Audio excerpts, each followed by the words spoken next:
Good morning po, good afternoon, Yusek.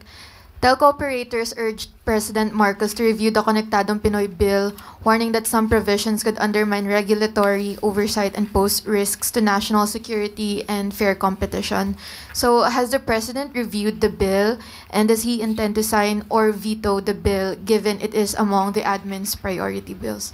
As of now, we have been informed that no document has been given to the Office of the President, but rest assured that the President will evaluate every provision stated in the said Konektadong Pinoy Bill.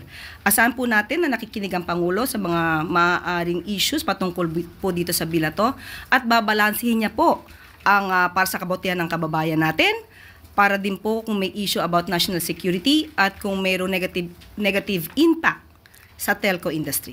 Meron po ba tayong timeline dito, Yusek? Sa ngayon po ay wala pa po kasing na ibibigay na dokumento.